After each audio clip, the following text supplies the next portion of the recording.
សួស្តីពុកម៉ែបងប្អូនទាំងអស់គ្នានៅក្នុងបណ្ដាញសង្គម YouTube TikTok និង Facebook ថ្ងៃនេះដែរខ្ញុំបាទសូមធ្វើការបើកបង្ហាញនៅទស្សនវិជ្ជាមួយចំនួនដែលរូបខ្ញុំបាទបានផ្ដិតយកនៅពេលបុណ្យចូលឆ្នាំប្រពៃណីជាតិខ្មែរយើងគឺក្នុងឆ្នាំ2025នេះដោយទស្សនវិជ្ជាទាំងនេះខ្ញុំបាទថតចេញពីសៀងហៃរីសតដែលស្ថិតនៅក្នុងស្រុកចន្ទ្រាខេត្តស្វាយរៀងនៅក្នុងរៀងហៃរីសតនេះគឺមានការដាក់តាំងបង្ហាញនៅឧបករណ៍ប្រើប្រាស់ខ្មែរយើងមួយចំនួនមានដូចជាអង្រុតជាឧបករណ៍នេសាទត្រីដូចជាផ្ការំដួលគឺជាផ្កាដែលគេតំណាងឲ្យខ្មែរយើងនិងមានត្រកមានត្រង់មានរទេះរដាប់ប្រើប្រាស់ជាច្រើនទៀតដែលសិតសឹងតែជារបស់ខ្មែរយើងពីបរមបុរាណមកលោកប្រើប្រាស់ការដាក់តាំងបង្ហាញបែបនេះគឺសបញ្ជាក់ឲ្យឃើញថាគឺជាការរៀបចំមួយដើម្បីឲ្យកូនខ្មែរយើងចំនួនក្រោយគ្រប់រូបបានឃើញបានដឹងបានស្គាល់អំពីឧបករណ៍ការប្រើប្រាស់និងការនេសាទរបស់បុព្វបុរសខ្មែរយើងពីចំនួនដើមបើសិនជាមិនមានការដាក់តាំងបង្ហាញបែបនេះទេក្មេងៗចំនួនក្រោយពួកគាត់អាចនឹងមិនដឹងថាតើចាស់ពីមុនការធ្វើស្រែចម្ការការនេសាទត្រីការរស់នៅប្រចាំថ្ងៃតើរស់នៅដូចម្ដេចរស់នៅដោយរបៀបណានិងការនេសាទត្រីនេះគឺនេសាទដោយរបៀបណាពួកគាត់មិនបានដឹងមិនបានយល់នោះឡើយការដាក់តាំងបង្ហាញបែបនេះគឺជាការរំលឹកនិងការដឹងគុណដល់បុព្វបុរសខ្មែរយើងដែលលោកបានចេះច្នៃប្រឌិតនិងរកនឹកឃើញនៅវិធីសាស្ត្រក្នុងការរស់រានមានជីវិតក្នុងការប្រកបមុខរបរដោយសុចរិតភាពនៅក្នុងរូបនេះគឺមានដូចជារទេះនេះហើយនឹងបំពង់ទឹកត្នោតជាដើមលបដាក់ត្រីខ្ញុំពិតជាសប្បាយរីករាយមែនទែនពេលដែលឃើញខ្មែរយើងបានលើកឡើងបង្ហាញនៅឧបករណ៍និងការប្រើប្រាស់សម្ភារៈផ្សេងៗដែលខ្មែរយើងមានមកធ្លាប់ប្រើរួចមកហើយខ្ញុំបាននឹងក្រុមការងារដែលធ្វើការជាមួយគ្នានេះគឺបានរួមគ្នាទៅលេងផ្ទះមិត្តភ័ក្តិដែលផ្ទះរបស់គាត់នោះស្ថិតនៅក្នុងស្រុកចន្ទ្រាខេត្តស្វាយរៀងគឺនៅក្បែរនឹងកន្លែងធ្វើការដែរទេពួកខ្ញុំទាំងអស់គ្នាធ្វើការនេះគឺពុំបានទៅលេងស្រុករៀងខ្លួនឡើយដោយអ្នកខ្លះនេះគាត់នៅខាងបាត់ដំបងសៀមរាប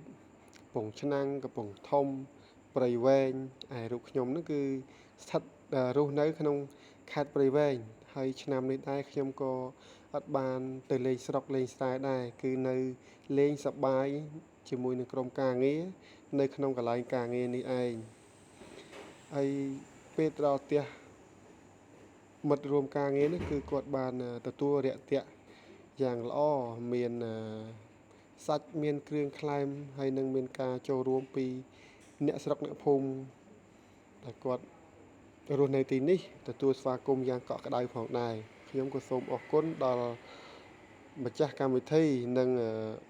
ដែលគាត់បានដល់មិត្តរួមការងារដែលមានទឹកចិត្តល្អនិងមានការទទួលរាក់ទាក់ស្វាគមន៍យ៉ាងកក់ក្ដៅផងដែរខ្ញុំពិតជាសប្បាយរីករាយមែនទែនបន្ទាប់ពីយើងបានសប្បាយជុំគ្នាច្រៀងលេងមួយសន្ទុះធំក្រោយមកនោះពួកយើងក៏បាននាំគ្នារៀបចំទៅមួយកន្លែងទៀតគឺទៅកន្លែងលេងល្បែងល្បាំប្រជាប្រិយខ្មែរយើងបងប្អូនចង់ដឹងថាល្បែងល្បាំប្រជាប្រិយខ្មែរយើងនោះមានអ្វីខ្លះ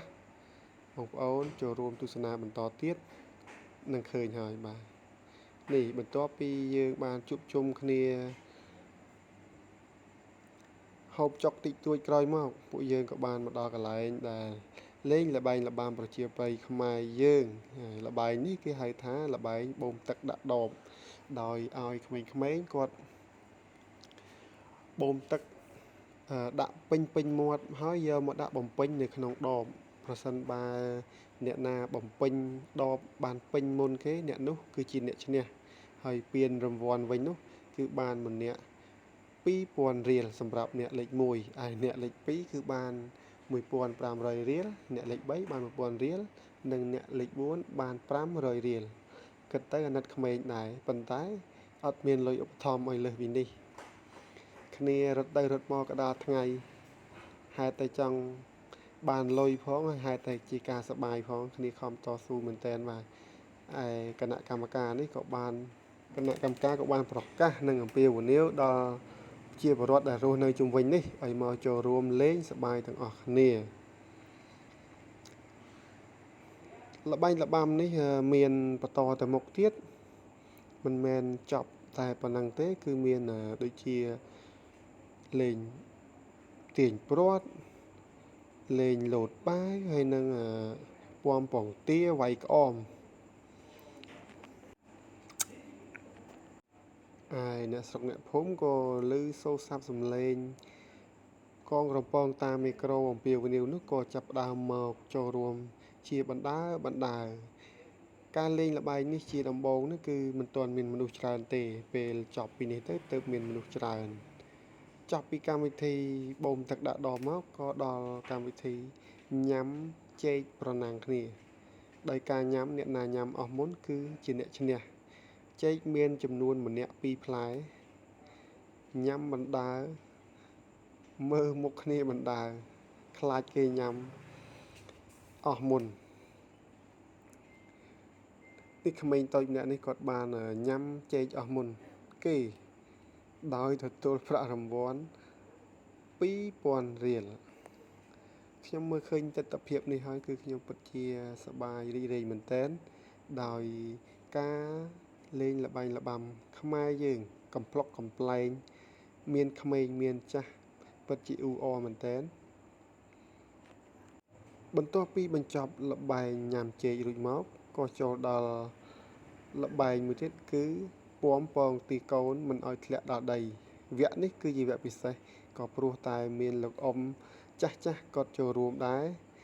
ហើយគាត់ពិតជាស្វិតស្វាញមែនទែនបាទឃើញដំបូងនឹកស្មានថាគាត់មិនអាចធ្វើបានទេប៉ុន្តែគាត់អាចធ្វើបាន